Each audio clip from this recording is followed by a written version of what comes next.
पत्र 3। कराची, भारत, 9 अगस्त 1932।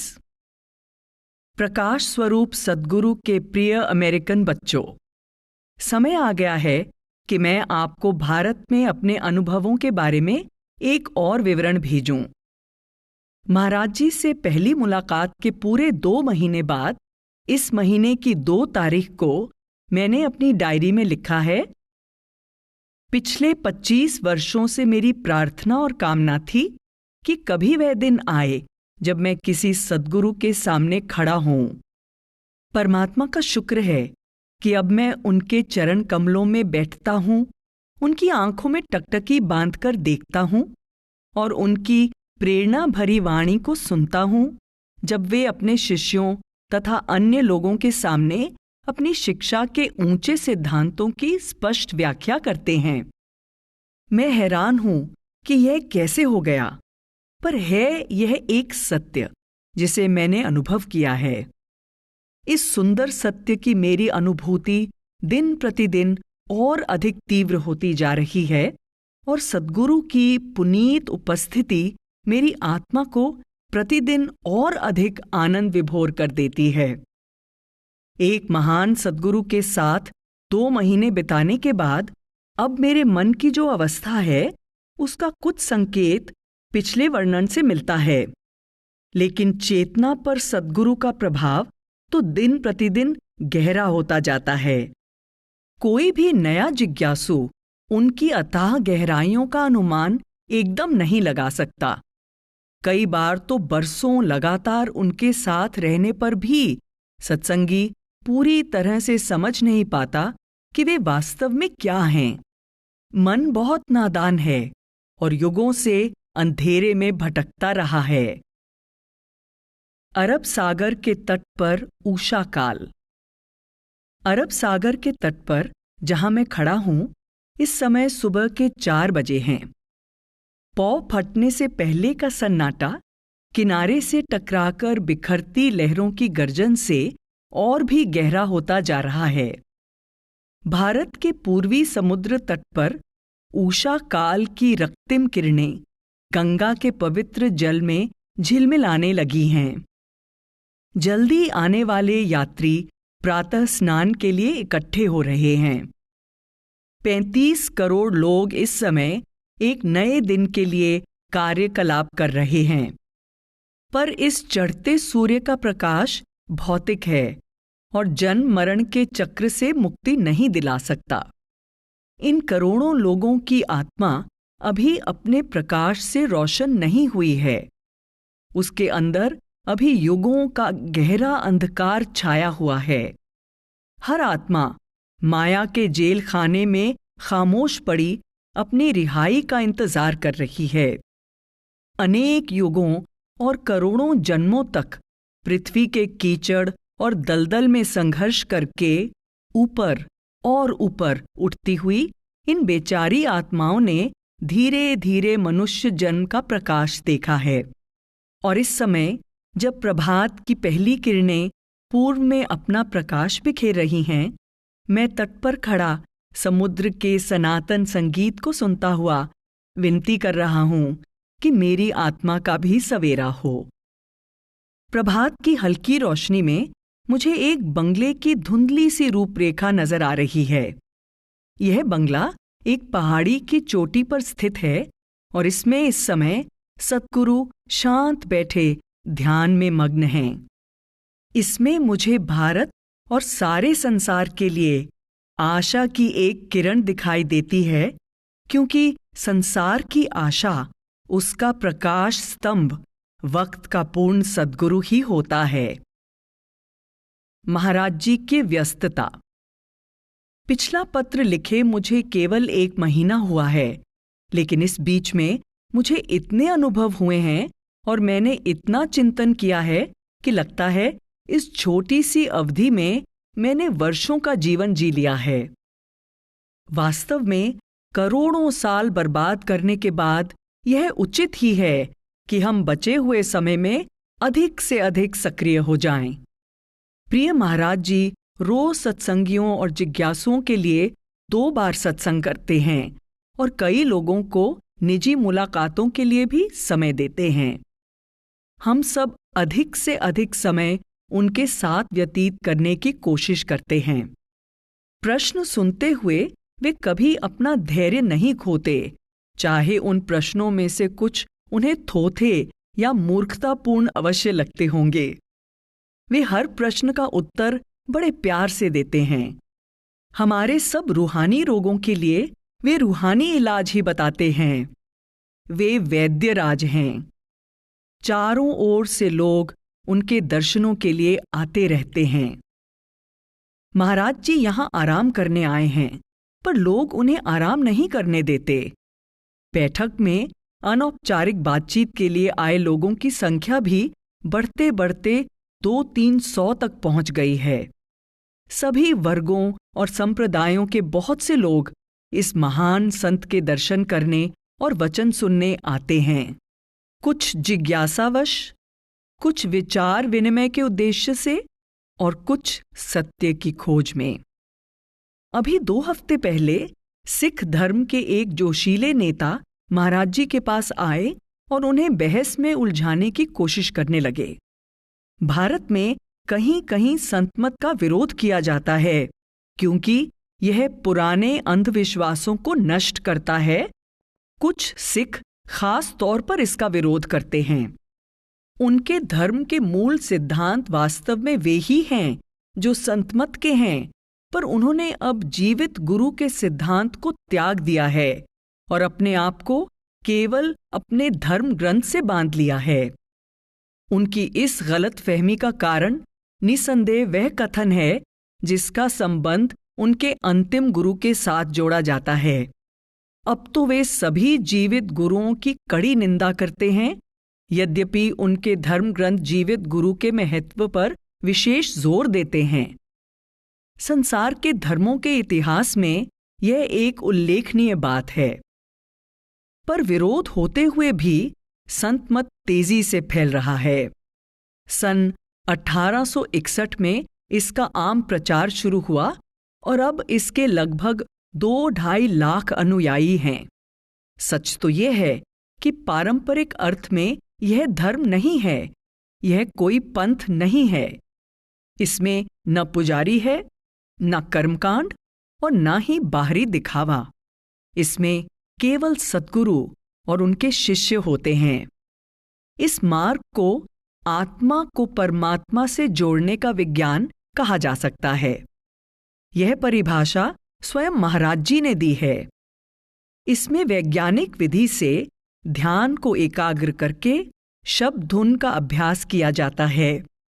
बाहरी रीतियों से इसका कोई संबंध नहीं है और न ही इसमें किसी बाहरी सत्ता की स्थापना की जाती है। अभ्यासी केवल सद्गुरु के आदेशों का पालन करता है, जिस तरह रसायन शास्त्र यानी केमिस्ट्री का विद्यार्थी अपने अध्यापक के आदेश के अनुसार प्रयोगशाला में परीक्षण करता है। यह विज्ञान संपूर्ण विश्व के लिए समान है। मनुष्य की आध्यात्मिक आवश्यकताओं की पूर्ति के लिए इसका प्रयोग सारा संसार कर सकता है।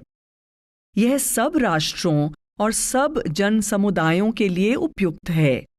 इतिहास में केवल यही एक ऐसी धार्मिक अथवा आध्यात्मिक प्रणाली शुरू हुई है जिसे मानव जाति की धार्मिक आवश्यकताओं की पूर्ति के लिए विश्वव्यापी स्तर पर अपनाया जा सकता है। यद्यपि संतमत ऐतिहासिक अर्थ में एक धर्म नहीं है, फिर भी यह जीव की सबसे बड़ी धार्मिक आवश्यकता को भली भांति पूरा करता है। उसे अपने सृजनहार से मिलाता है, जो सभी धर्मों का ध्येय और आदर्श है। इस प्रकार यह जीवात्मा को उसके सबसे ऊंचे लक्ष्य को प्राप्त करने में सहायक होता है और ऐसे व्यक्तियों की सबसे श्रेष्ठ कामना की पूर्ति करता है जिनके अंदर परमात्मा से मिलाप की तड़प है। सद्गुरु के सत्संगियों में हर श्रेणी के लोग। सद्गुरु के शिष्यों में कौन कौन शामिल हैं, यह देखना बहुत दिलचस्प लगता है। कल ही की बात है कि लगभग 300 लोग अत्यंत विनम्र भाव से हुजूर के चरणों में बैठे एकाग्र होकर उनके वचन सुन रहे थे। मैंने देखा कि उनमें 4 डॉक्टर, 6 प्रोफेसर, 5 वकील और न्यायाधीश, जिनमें एक उच्चतम न्यायालय के न्यायाधीश और 8-10 ऐसे व्यक्ति भी शामिल हैं जिन्होंने BA, MA और PhD की उपाधि प्राप्त कर रखी है। निश्चय ही यह उपदेश अनोखा होगा जो ऐसे व्यक्तियों को इतना अधिक प्रभावित कर सकता है और साथ ही साधारण वर्ग के अनपढ़ लोगों को भी उतनी ही शक्ति से अपनी ओर खींच सकता है। वे लोग इसके वैज्ञानिक पक्ष को तो नहीं समझ पाते, लेकिन उनकी आत्मा इसके तत्व को ग्रहण कर लेती है और वे पढ़े लिखे लोगों के साथ साथ ही मंजिल पर जा पहुंचते हैं। सौभाग्य की बात है कि अनपढ़ भी उतनी अच्छी तरह प्रेम कर सकते हैं जितनी अच्छी तरह पढ़े लिखे लोग, और प्रेम ही है जो आत्मा को ऊपर ले जाता है। हुजूर जहां भी जाते हैं सब उन्हें समान रूप से आदर और प्यार देते हैं। उनके चरण कमलों में बैठे सब बराबर होते हैं और सारा सांसारिक भेदभाव भूल जाते हैं। राजाओं ने भी उनके सामने सिर नवाया है और उन्हें भेंट देने की कोशिश की है, परंतु हुजूर बड़े या छोटे किसी से भी कुछ स्वीकार नहीं करते। वे सदा देते ही हैं, लेते कभी नहीं। वे जोर देकर कहते हैं कि वे संसार में देने आए हैं, लेने नहीं। अन्य सब बातों की तरह इस बात में भी वे हमारे सामने एक ऊंचा आदर्श रखते हैं। कुछ दिन पहले मैं एक बीमार धनवान महिला के घर उसके इलाज के लिए गया। उसके पति ने इलाज के बदले में मुझे 25 रुपए सेवा में डालने के लिए दिए। हुजूर ने पैसे वापस भिजवा दिए, साथ ही यह संदेश भेजा कि हम केवल लोगों का प्यार और सद्भाव चाहते हैं, उनकी दुनियावी चीजें नहीं। दुनिया में इस जैसी और मिसाल भला कहाँ है? 2 महत्वपूर्ण बातें जो मैंने सीखीं। यदि कोई मुझसे पूछे कि हुजूर की संगत में बिताए इन 2 महीनों में मैंने सबसे ज्यादा जरूरी बात क्या सीखी है, तो निश्चय ही मेरा उत्तर होगा कि 2 बातों ने मेरी चेतना में अपने लिए खास जगह बना ली है। पहली बात है सद्गुरु का परम महत्व। ज्यों-ज्यों अभ्यासी साधना में प्रगति करता है, त्यों-त्यों उसे इस परम सत्य का और गहरा एहसास होता जाता है। वह धीरे धीरे समझता जाता है कि सद्गुरु ही इस संत मत का केंद्र हैं, इसकी आत्मा और इसका सार हैं। उनके बिना कुछ भी नहीं है। इसका तात्पर्य यह है कि जीवित महात्मा ही सद्गुरु हो सकता है, बीते समय का महात्मा नहीं। इस सत्य के संबंध में विश्व में प्रचलित सभी धर्मों ने वह गलती की है जो उनके लिए घातक सिद्ध हुई है। इसी गलती के कारण वे प्राणहीन हो गए हैं, खोखले आडंबर और निर्जीव पिंजर बनकर रह गए हैं।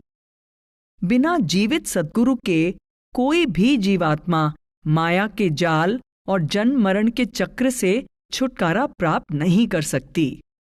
आत्मा की मुक्ति का न कोई दूसरा साधन है और न कभी था। बिना सद्गुरु के माध्यम और उनकी सहायता के न कोई इस युग में और न कोई कभी पहले मन और माया के बंधनों से मुक्त होकर ऊंचे रूहानी मंडलों में जा सका है। मुक्ति की प्राप्ति के लिए हम सब पूर्णतया सद्गुरु की दया मेहर पर निर्भर हैं। बिना सद्गुरु के प्रत्येक जीवात्मा किसी नवजात शिशु की तरह बेबस और असहाय है। उसे यदि अकेली छोड़ दिया जाए तो विनाश निश्चित है। महाराज जी इस स्थिति को समझाने के लिए एक दृष्टांत देते हैं। वे हमारी तुलना अशांत समुद्र में छोटी छोटी कमजोर नौकाओं में सवार उन लोगों से करते हैं जो तूफानी लहरों में निश्चित मृत्यु से जूझ रहे हैं। उनके बचाव का कोई रास्ता नहीं है, पर इस संघर्ष के बीच उन्हें एक बहुत बड़ा जहाज दिखाई देता है और उस जहाज का कप्तान तूफान में घिरे लोगों को पुकार पुकार कर कहता है कि तुम मेरे जहाज पर सवार हो जाओ, मैं तुम्हें बंदरगाह पर सुरक्षित पहुंचा दूंगा। वह कप्तान सद्गुरु हैं और वह मुक्ति का जहाज नाम या शब्द धुन है, परंतु इसके बावजूद यदि वे वहीं रहेंगे जहां हैं तो मौत निश्चित है। गिने चुने लोग ही कप्तान के प्यार भरे निमंत्रण को स्वीकार करते हैं। इसका कारण यह है कि संसार के सब लोग काल के जाल में फंसे हुए हैं और इंद्रियों की भ्रामक उत्तेजना से प्रेरित होकर दुनियावी कामकाज में जुटे हुए हैं। इन सब बातों का निष्कर्ष यही है कि ऐसे सब दर्शन और धर्म पद्धतियां जो जीवित सद्गुरु को अपने ढांचे का आधार स्तंभ नहीं मानती, वे सब त्याग दी जानी चाहिए और वक्त के संत सद्गुरु की खोज ही हर व्यक्ति का प्रथम और प्रमुख उद्देश्य होना चाहिए। सद्गुरु का वास्तविक स्वरूप क्या है? यद्यपि मुझे 25 साल से संत सद्गुरुओं के अस्तित्व में विश्वास था, फिर भी जब तक मेरा सद्गुरु से मिलाप नहीं हुआ था, तब तक उनके स्वरूप के बारे में मेरी कोई स्पष्ट और निश्चित धारणा नहीं थी।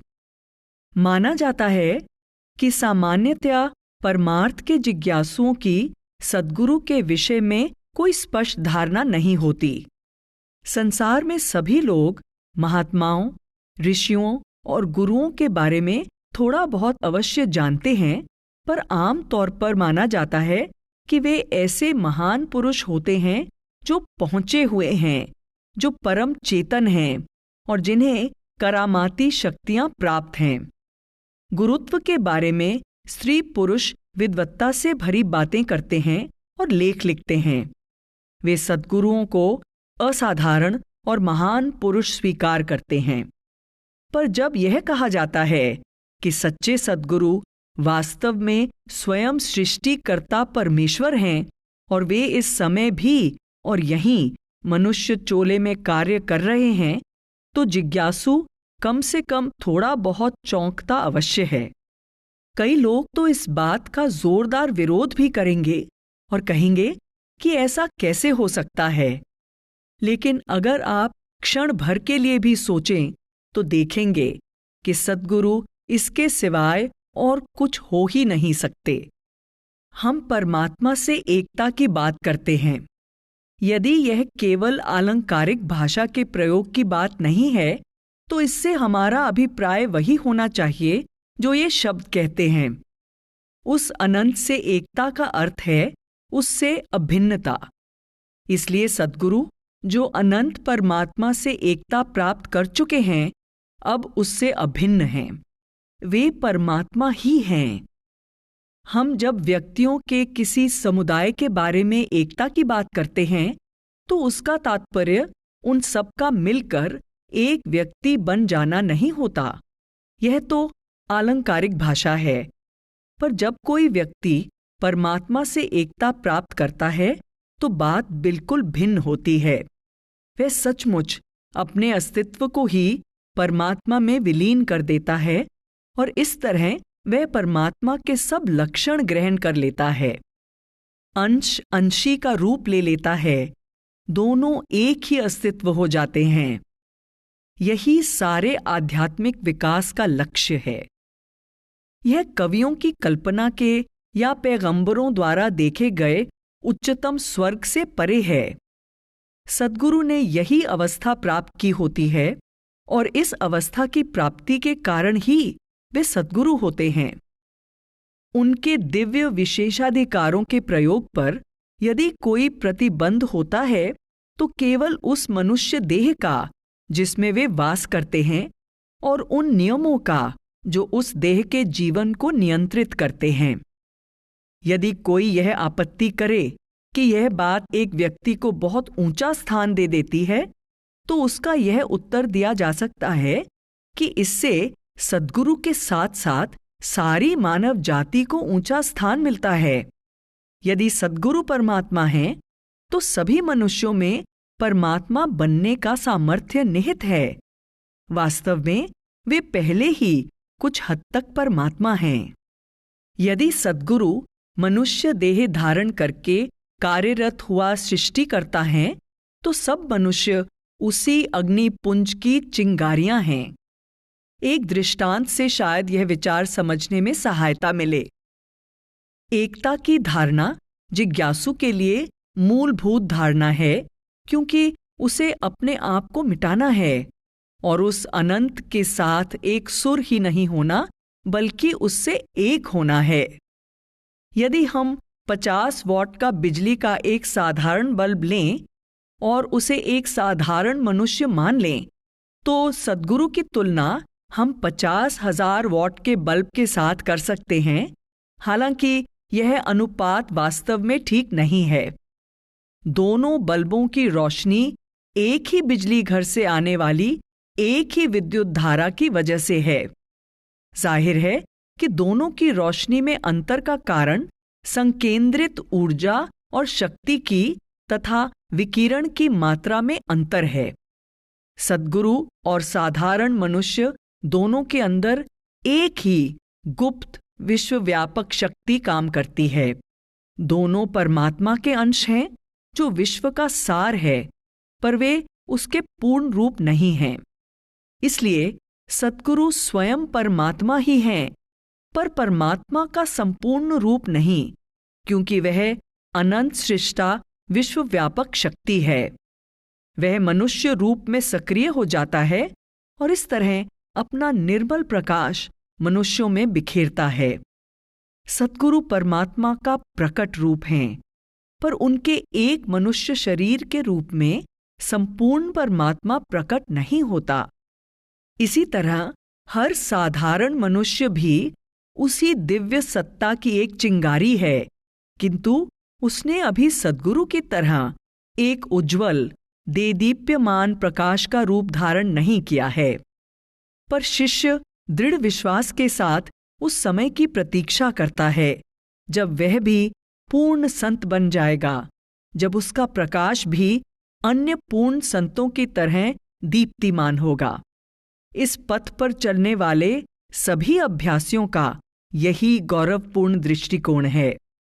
यहाँ डेरे में मेरे चारों ओर ऐसे पुरुष और स्त्रियां हैं जो पथ पर काफी आगे बढ़ चुके हैं और वर्तमान अवस्था में भी उनके चेहरों पर सफलता के उल्लास की चमक है। शिष्यों को संत पद की मंजिल पर पहुंचाने के लिए उनका मार्गदर्शन करना ही सद्गुरु का काम है। बिना सद्गुरु के कोई कभी भी संत पद प्राप्त नहीं कर सकता। ऐसा होना असंभव है। यही कारण है कि संत मत में पूर्ण सद्गुरु को इतना महत्व दिया जाता है। अहम या हौम्य हमारा सबसे बड़ा शत्रु। पिछले 2 महीनों के गहन अध्ययन में जिस दूसरी बड़ी सच्चाई का मुझे अनुभव हुआ है वह यह है कि अहम ही हमारा सबसे बड़ा शत्रु है। यह एक बड़ी जबरदस्त विरोधी ताकत है जिस पर काबू पाकर ही हम आंतरिक मार्ग पर आगे बढ़ सकते हैं। हौम्य का नाश सबसे अंत में होता है, जब शिष्य अपनी अंतिम लड़ाई लड़कर पूर्ण ज्ञान की प्राप्ति के निकट होता है। यह उन 5 भयंकर शत्रुओं में से एक है जो हमें सदैव जन्म मरण के चक्र के साथ बांधे रखना चाहते हैं। सद्गुरु की अपार दया मेहर से ही इसको वश में लाया जा सकता है। इससे भी स्पष्ट होता है कि जिज्ञासु के लिए सद्गुरु का कितना महत्व है। बिना सद्गुरु के हम व्यर्थ ही आत्मा के 5 घातक शत्रुओं से संघर्ष करते हैं। ये काल के खास एजेंट हैं जो मन के आदेशानुसार हमें संसार के साथ बांधे रखते हैं। कल हम कराची से रवाना होंगे और हमारा वापसी सफर आगरा के रास्ते से होगा। आशा है कि अगले पत्र में आपको लिखने के लिए मेरे पास कुछ बहुत दिलचस्प बातें होंगी। सबको मेरा बहुत बहुत प्यार और शुभकामनाएं। सद्गुरु के चरण कमलों में आपका भाई जूलियन पी जॉनसन। पत्र 4, डेरा 8 सितंबर 1932। प्रभात के प्यारे बच्चों, हमारे प्यारे महाराज जी और भारत के सब सत्संगियों की ओर से आपको राधा स्वामी। काश पिछले 6 सप्ताह में आप भी हमारे साथ होते। इस दौरान मुझे तरह तरह के अनुभव हुए। अरब सागर की सुखद हवाएं तन और मन दोनों के लिए वरदान थीं। परंतु अब समुद्र तट से चलने का समय आ पहुंचा था। ऐसा लगता है कि यद्यपि अनेक जन्मों से गुजरती आत्मा के लिए समय का कोई महत्व नहीं, फिर भी हमारे छोटे से मनुष्य जीवन में हमें हमेशा समय की कमी महसूस होती रहती है। महाराज जी और उनके अन्य साथी 10 अगस्त को समुद्र तट से हैदराबाद के लिए चल पड़े, पर मुझे एक बीमार साथी की देखभाल के लिए रुकना पड़ा। 2 दिन बाद मैं हैदराबाद में फिर महाराज जी से जा मिला, जहां दीवान साहब के सुंदर निवास स्थान पर हम सबकी खूब आवभगत हुई। दीवान साहब उत्तर पश्चिमी रेलवे के एक प्रशासनिक अफसर और हुजूर के शिष्य हैं। मैं यहाँ यह बता दूं कि यह हैदराबाद सिंध प्रांत में है। यह वह हैदराबाद नहीं जो दक्षिण में है। यह सिंधु नदी के किनारे बसा एक छोटा सा खूबसूरत शहर है। हर जगह की तरह यहाँ भी महाराज जी का सत्संग हुआ, जिसमें लोग भारी संख्या में उत्साह के साथ शामिल हुए। हैदराबाद सिंध में सत्संग। पहले दिन सत्संग शाम को हुआ, जिसमें एक बुजुर्ग ने महाराज जी से बहस करने की जिद पकड़ ली।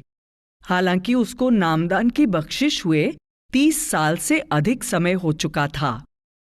यह बात समझ में बिल्कुल नहीं आती।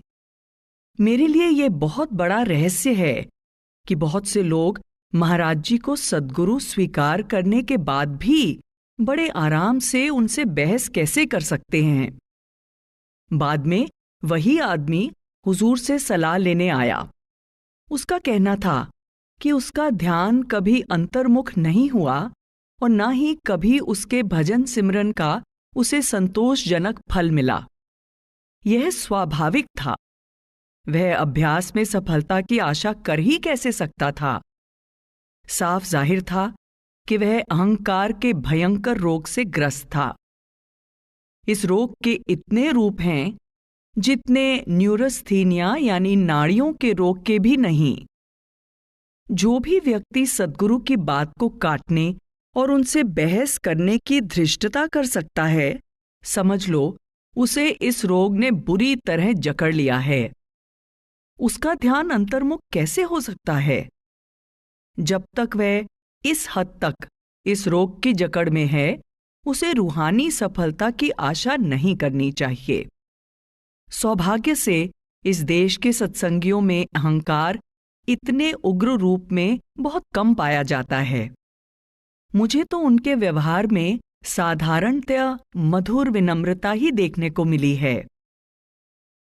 सिंधु नदी के किनारे 13 अगस्त को हम महाराज जी के साथ कार में शहर की सैर करते हुए सिंधु नदी के किनारे एक बाग में जा निकले।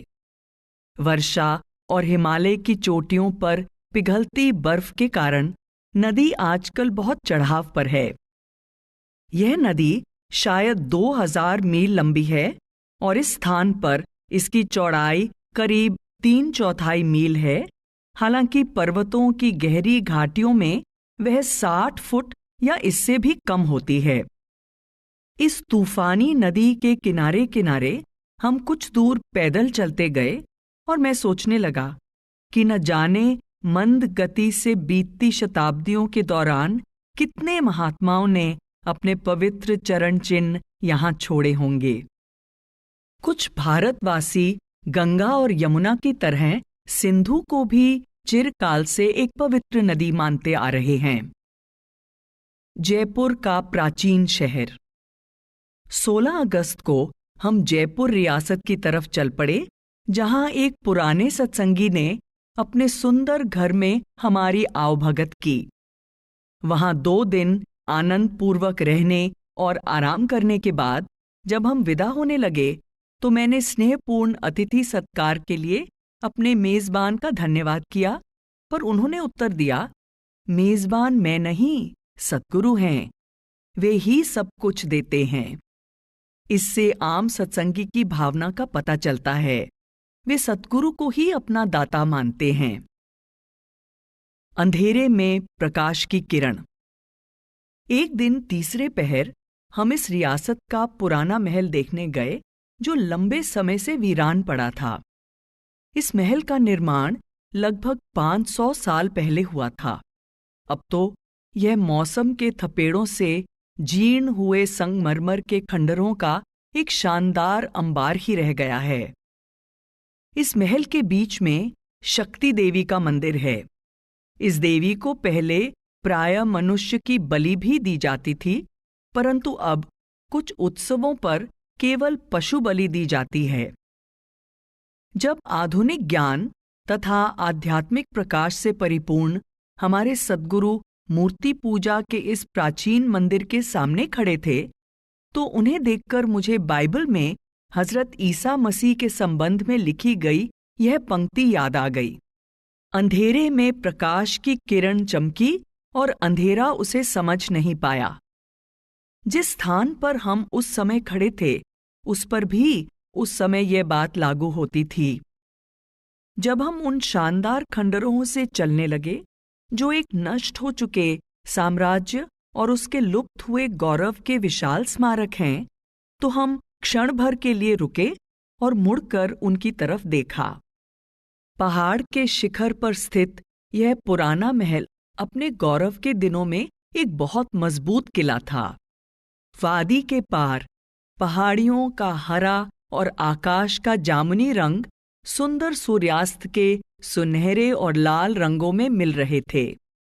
महाराज जी ने मुड़कर नौजवान डॉक्टर को, जो हमारे मार्गदर्शक और मार्ग रक्षक था, संबोधित करते हुए कहा, जिसका ध्यान अंतर में टिकता है, उसे कई ऐसे महल, सुंदर और असाधारण इमारतें, प्राकृतिक दृश्य, बाग बगीचे और तरह तरह के सुंदर नज़ारे दिखाई देंगे जो मृत्युलोक में कभी भी किसी राजा द्वारा बनवाई गई या किसी मनुष्य द्वारा देखी गई चीजों से कहीं अधिक सुंदर हैं। उस समय महाराज जी की वाणी में पिता के समान स्नेह और नेत्रों में अलौकिक प्रकाश था। श्री कृष्ण की जन्मभूमि। शाम ढले हमने श्री कृष्ण की जन्मभूमि मथुरा के लिए गाड़ी पकड़ी, जहां हमारा अगला पड़ाव था। सनातन धर्मी हिंदुओं के लिए यह शहर उतना ही पवित्र है जितना ईसाइयों के लिए बेथलेहम। हम सब रेल के तीसरे दर्जे के डिब्बे में सवार हुए। महाराज जी भी हमारे साथ रहे। अपने आराम की खातिर अपने सत्संगियों से अलग बैठने से उन्होंने इनकार कर दिया। वे अपने बारे में कभी नहीं सोचते और अपनी असुविधा की परवाह नहीं करते। पिता के समान प्यारे महाराज जी ने अपना बिस्तर खुलवाया और सख्त बेंच पर लेट गए। सौभाग्य से मुझे उनके साथ ही की बेंच मिली। हम दोनों के बीच केवल लकड़ी का एक बोर्ड था। रात की लंबी घड़ियों में बेंच पर लेटे हुए मुझे सोने की इच्छा नहीं हुई। मैं अपने अंतर की गहराइयों में स्थिति के महत्व को आंकने की कोशिश करता रहा। अनंत प्रकाश के मंडलों के मालिक मेरी बेंच के सामने देह स्वरूप में विराजमान थे। वे आम आदमी की तरह सरल भाव से चुपचाप लेटे हुए थे, लेकिन ऊंचे रूहानी मंडलों में जिनसे वे सुपरिचित हैं और जिनमें से वे पूरे ठाट बाट के साथ गुजरते हैं, उनका पहरावा तक किसी भी शहंशाह के पहरावे से कहीं ज्यादा शानदार होता है।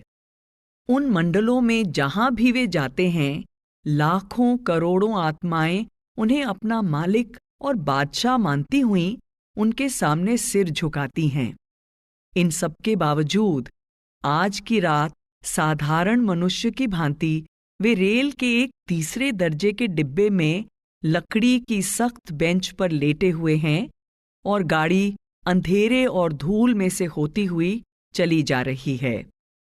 यह मनुष्य की समझ से परे है, परंतु मुझे मालूम है कि यह 100% सच है।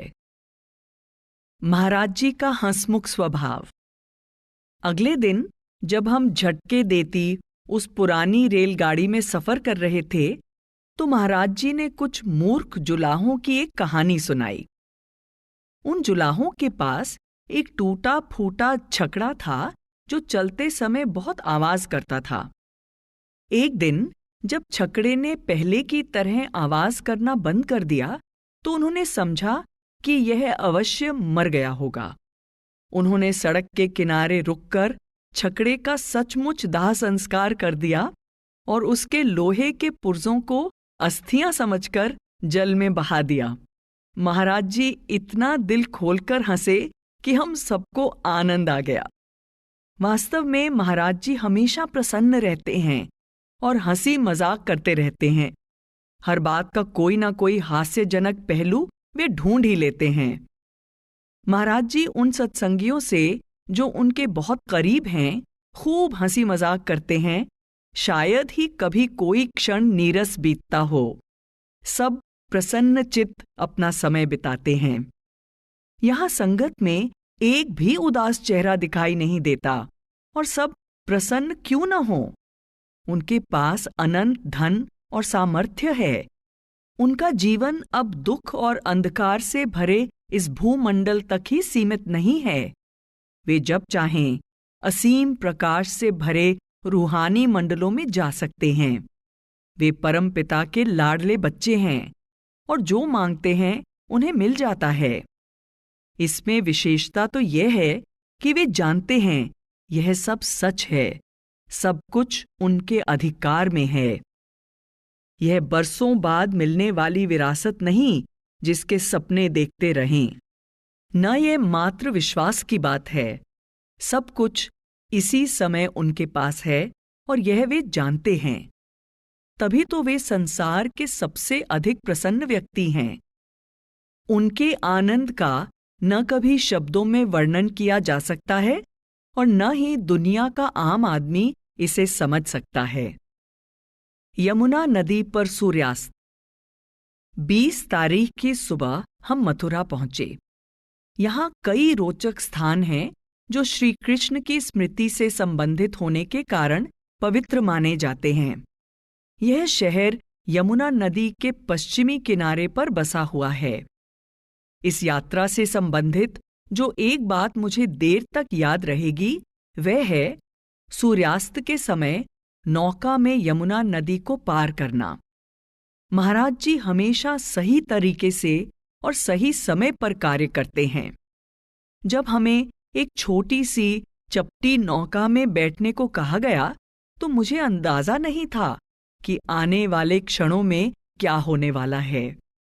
नौका को पहले नदी के किनारे के साथ साथ ऊपर की ओर खींचा गया और फिर उसे इस तरह से धकेल दिया गया कि वह अपने आप ही धीरे धीरे नीचे आती हुई परले किनारे की तरफ बहने लगी। उस स्थान पर नदी की चौड़ाई लगभग 1/4 मील है। यहाँ दृश्य हर क्षण अधिक मनमोहक होता जा रहा था। अब पश्चिमी किनारे पर फैला नगर हमें दिखाई देने लगा था। जब सूर्य क्षितिज के निकट पहुंच रहा था तो अत्यंत सुंदर रंग आकाश में लहरा गए। इतना सुंदर सूर्यास्त मैंने बहुत कम देखा है। किसी चित्रकार की तुलिका इसे रंगों में नहीं ढाल सकती। गहरे लाल और सुनहरे रंगों ने नीचे झुके बादलों को सौंदर्य का परिधान पहना दिया। थोड़ा ऊपर जामुनी और फिर बहुत ऊपर आकाश में मोतिया तथा हल्का नीला रंग अपनी छटा दिखाने लगे। आखिर सूर्य एक जामुनी पर्दे के पीछे उसके निचले छोर पर पहुंचा और अचानक नदी के ऊपर एक सुनहरी चादर बिछ गई। मैंने महाराज जी के चरणों में बैठे बैठे ही सूर्य को शहर के पीछे अस्त होते हुए देखा।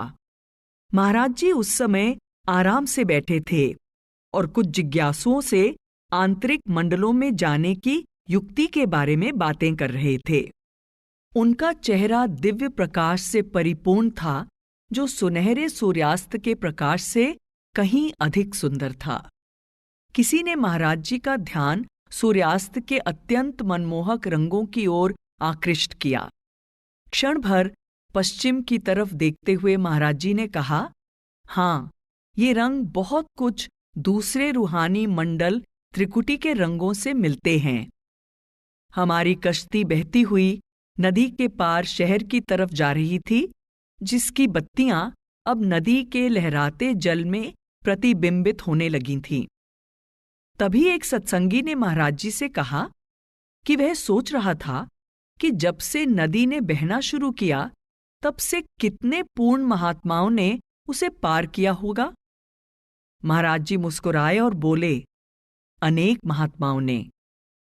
हम में से कुछ का विश्वास है कि जिनके साथ हमें उस दिन एक छोटी सी चपटी नौका में नदी के पार जाने का सौभाग्य और सम्मान प्राप्त हुआ, वे नदी को पार करने वाले एक महानतम संत थे।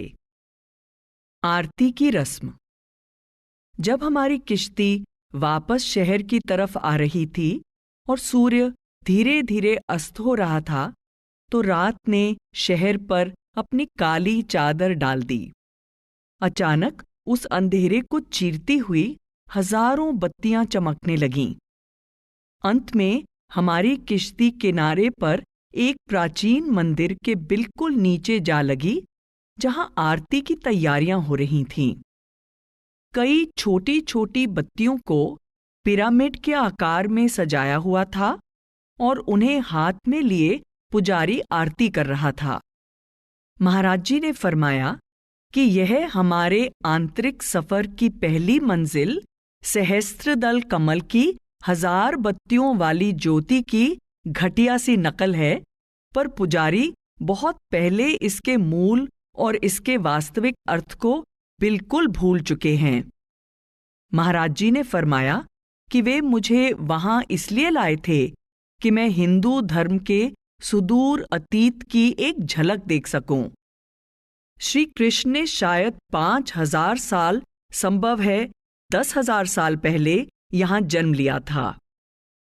वेदों की रचना का आरंभ इससे पहले हुआ था, लेकिन उनमें उच्च रूहानी मंडलों का उल्लेख नहीं है। अंधकार में प्रकाश की एक और किरण। इसके बाद हम शहर के मध्य में स्थित एक भव्य मंदिर देखने गए। इसका सामने का भाग, फर्श और स्तंभ बहुत प्रभावशाली हैं और सब संगमरमर के बने हुए हैं।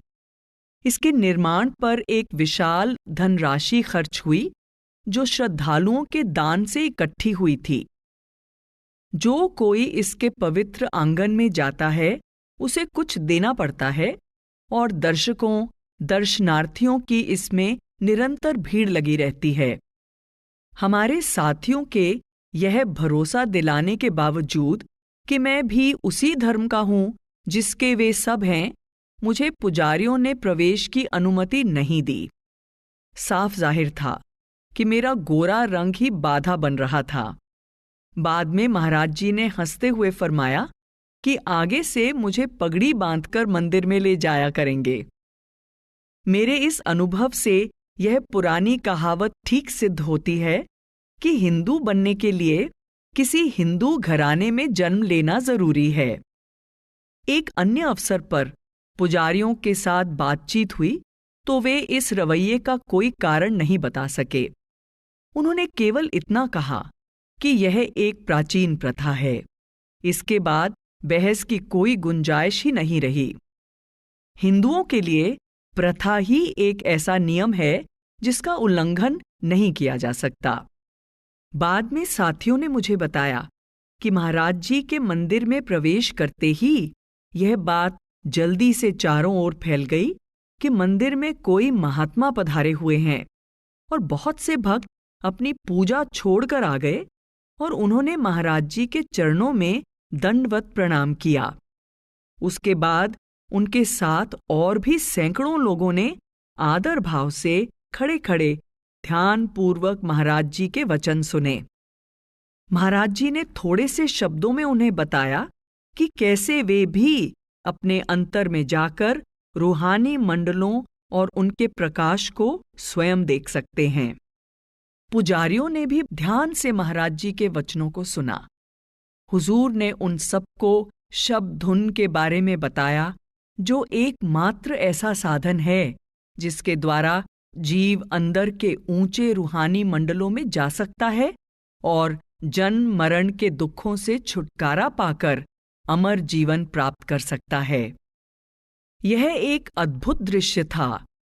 संत सद्गुरु परंपरागत हिंदू धर्म के उस गढ़ में खड़े अपने रूहानी संदेश की व्याख्या कर रहे थे और भक्त तथा पुजारी दोनों सब कुछ भूलकर उनका उपदेश सुन रहे थे।